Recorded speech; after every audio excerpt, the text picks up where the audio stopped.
Ayun guys, no, magandang araw sa inyo lahat. Naku po, ito po mag-aano tayo. Ito palang isabong 1 to 2 billion per day. Yung kay Atong Ang lumalabas na 1 billion siya per day.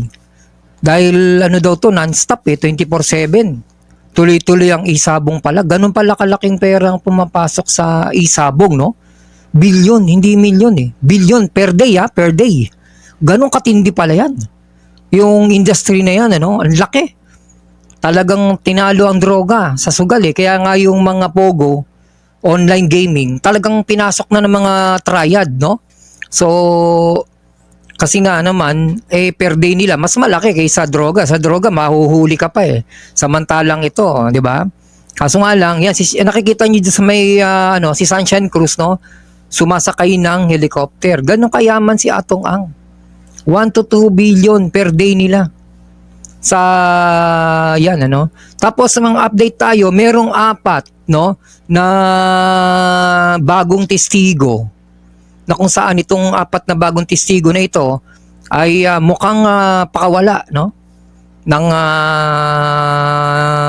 hindi masabing grupong kaninong grupo, pero parang gusto nilang idiin itong si Totoy, no? Parang nilabas nila na si Totoy daw ay meron daw mayor daw, mayor, at may tawag nila mayor daw yun, pero ang alam ko asawa niya tumakbo ng mayor.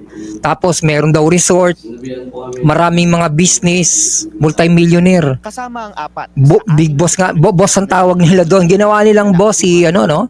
Pero alam naman natin na tao lang, no? Chief security lang yon ni Atong Ang. So yung 4 na yon parang nangihingi ng, sabi nila, wag mo naman kaming idamay, mga ganun, parang ganun, boss, wag mo kaming idamay sa... Kilala niyo naman personal si alias Totoy? Opo, siya po yung head ng security namin po. Julie Aguilar Patidungan po.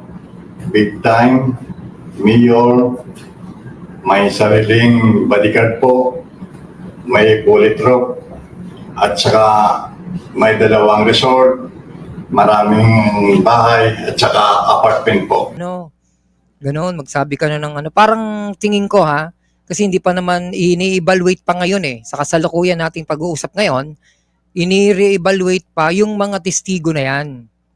So, namate, si yung pangalan nun? Si Totoy, hindi po. Kasi si Totoy, susi lang siya eh. Kumbaga, tinuro niya kung sino yung mga dumukot, kung sino yung kumuha. Siya yung nag-held, itinurn over niya, so hindi niya na kailangan ng actually, hindi naman niya kailangan ng video. Basta ang ipoprove mo lang doon, tinurn over namin sa kanila. Just sa mga pulis na yan. May video naman yan eh. Nakikita naman yan. May video ang sabungan, di ba? So makikita mo doon na ando doon yung mga sabungero.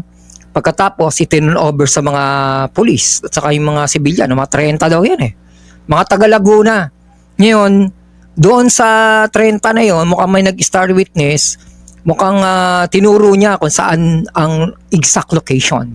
So, wala nang pinag-uusapan dito na namati si, wala na, hindi na, this is not about Totoy na eh. Kasi yung ball rolling, inopen lang ni Totoy. Hindi na kailangang sirain si Totoy. Ang kailangan nilang sirain ngayon, ebidensya. Kasi pag once na makuha yung mga bangkay doon sa Talisay o doon sa may Taal, no? Kasi may nag-star witness na doon sa mismo mga pulis yata, kung di ako magkamali, or kung sino man mga tauhan doon, dahil sa mismong pumatay, yung may nakakalam kung saan tinago. Kasi meron daw dong cage, no? Na kung saan yung cage na yon, yung mga tilapia, mga race, mga ganun, yung mga isdaan, palaisdaan doon, isang pag-aari noon, may-ari ng isa doon sa mga pulis. So, doon yata nila, sa Taal Lake nila itinapon yung mga bangkay. Ngayon, meron ng witness, no, ang DOJ, na nagtuturo kung saan ang exact location, kung saan nila itinapon. So, ang ano doon, pag nakuha yung bangkay, no, kahit nga hindi makuha yung bangkay, basta't may mag-corroborate lang eh. 'Di ba? Kasi kung agnas na o ano.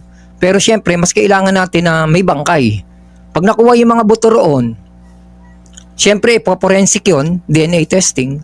Tapos pag na-prove na yun yung mga isa-isa nawawalang mga sabungero, so yun, magiging ano yun, yun na yung pinakamatibay na ebidensya na maglilink sa mga pulis. Ngayon, yung mga pulis na yan, na inutusan, sila na ngayon na maglilink kay Atong Ang. Yun yun, ganun ang sistema niyan. Wala na yan kay Totoy, hindi na si Totoy kasama dyan.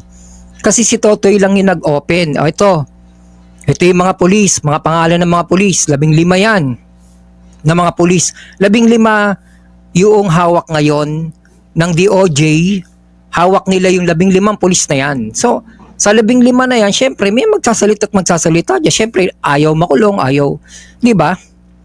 35, di habang buhay kang kulong yan. So, siguro, maraming star witness ako.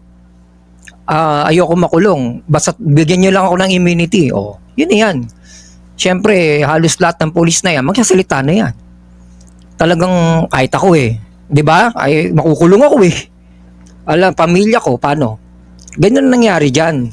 Ngayon, hawak na lang dyan. Meron na silang testigo talaga. So, useless na siraan niya yung Totoy. Wala na yon kasi siya lang yung nag-open Kumbaga, siya lang yung nag-open, tapos yung nag-open ng pinto, diretso na yun sa mga pulis.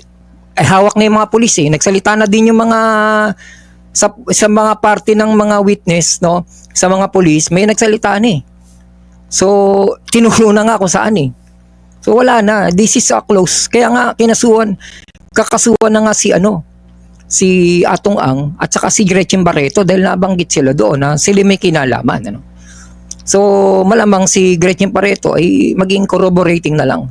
Pero ang pinakamaano dito, yung mga polis, kasi sila yung pumatay Sino nagutos sa iyo? Pag sinabi nung 15 polis, si Atong Ang, ay wala na. O yung mga witnesses, si Atong Ang ang nag-utos sa amin. Sabi, liquidate na ito. Ipatapo na yun dyan sa Talisay o sa Taal Lake. O, pagka ganun nangyari, wala na.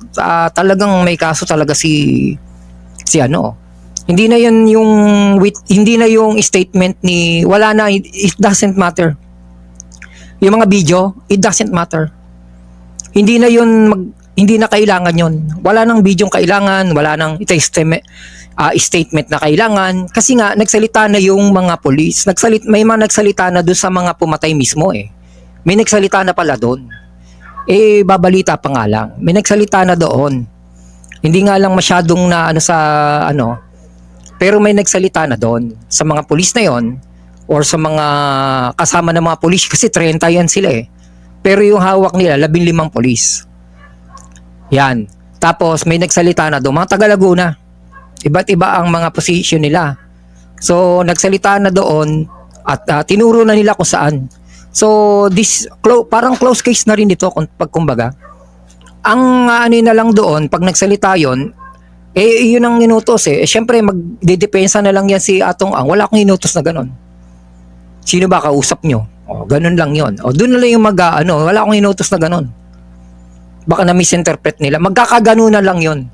Doon na yun magdidikitan. So kung paano yun ididikit, ang prosecutor na bahala doon.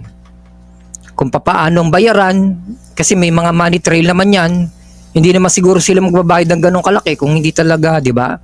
Kung ginulpi lang yan, alam na yung lalayon. Understood na yon.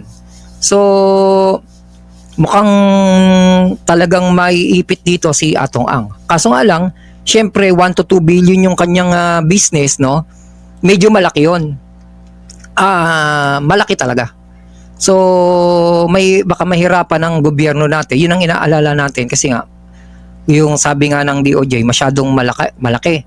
So, sa mga media mileage coverage na lang, na nila kagad. Kitang-kita naman natin, di ba? Naka-helicopter. 1 billion per day. Birimon, laking pera. Kaya nga, nagamon pa daw na sunugan ng pera yun So, yan yung mga update natin sa nawawalang sabungero. Inaantay lang yung sa Japan, gagamitan yata ng drone, yung submarine, yung pansis drone, yung water drone, yung sa pang ilalim, parang submarine ang itsura nun. Maliit lang. Ayun ang papalanguyin dun muna. Wag munang tao. Titignan doon kung saan ang location. Kasi meron ng may witness na magtuturo eh. Identified na yung location. Identified na sila mismo yung nagtapon doon eh. So, ang kailangan na lang doon, maidikit yung pangalan ni Atong ang na siya nagutos. At ang parang gusto yata ng palutangin, ang nagutos lamang ay si ipopolga yata itong si Totoy, no? Na kaya nga merong 4 na testigong lumabas at ang dinidiin si Totoy. Para kung magkaanuhan man ang didepensa ni Atong Ang, nakikita ko na yung depensa ni Atong Ang, ay yung 4 na testigo ay ang ididiin nila si Totoy. Si Totoy lang ang nagdesisyon na kaya mahirap yung sa interview magkasalita ka kasi pwedeng magamit sa iyo laban sa iyo. Kasi doon sa mga statement nitong Totoy ay may mga discrepancy siyang sinabi na parang tinanong niya yung pulis, alam ba saan niyo ba dinadala yan? Alam ba ito ni Atong Ang? Baka hindi to alam ni boss. Hindi, ito nga, tingnan mo yung video. Yung palang kagad pwede nang gamitin yun sa laban sa kanya. Sabihin, hindi, wala man, kita mo nga, tinanong pa nga, pwedeng gamitin sa kanya, kaya mahirap magsalita. Pagka tungkol dyan sa kaso na yan, lalong-lalo na si Totoy, dapat hindi siya nagbibigay ng statement regarding do sa mga facts, no, na ganon. Dapat meron siyang kasamang abogado.